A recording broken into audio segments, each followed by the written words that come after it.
पश्चिम बंगाल में चौथे चरण के मतदान से पहले आईएसएफ के नेता अब्बास सिद्दीकी ने ममता बनर्जी पर निशाना साधा है। सिद्दीकी ने ममता बनर्जी पर आरोप लगाते हुए कहा कि मुझे पता है कि ममता बनर्जी ही बीजेपी हैं, वो राज्य में बीजेपी की मदद कर रही हैं। और क्या कहा अब्बास सिद्दीकी ने, देखिए इस रिपोर्ट में। पश्चिम बंगाल में जैसे जैसे विधानसभा चुनाव आगे बढ़ रहा है, वैसे वैसे विपक्ष के निशाने पर ममता बनर्जी आती जा रही हैं। अब तक बीजेपी ही ममता पर निशाना साध रही थी, लेकिन अब फुरफुरा शरीफ के पीरजादा अब्बास सिद्दीकी ने भी ममता पर कई आरोप लगाए हैं।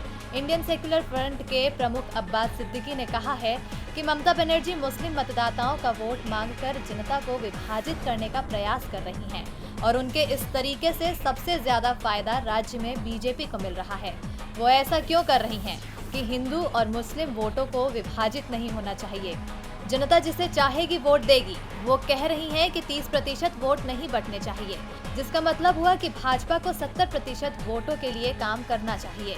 क्या उन्हें वो 70% वोट नहीं चाहिए? लोगों में विभाजन की कोशिश संविधान के विरुद्ध है और लोकतंत्र के भी खिलाफ है।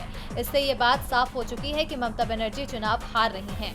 सिद्दीकी ने तृणमूल कांग्रेस अध्यक्ष ममता बनर्जी पर मुसलमानों में वोटों के विभाजन की बात करके इस समुदाय के बीच अशांति पैदा करने का आरोप लगाया है। उन्होंने कहा कि अगर राज्य में किसी प्रकार की कोई लड़ाई होती है तो मुस्लिमों को ही जिम्मेदार ठहराया जाएगा। ऐसे में ममता बनर्जी का ऐसा बयान देना राज्य की जनता के हक के खिलाफ है। अब देखना दिलचस्प होगा कि अब्बास सिद्दीकी के इस बयान के बाद ममता बनर्जी इस पर क्या जवाब देती हैं। स्टेट लाइव की रिपोर्ट।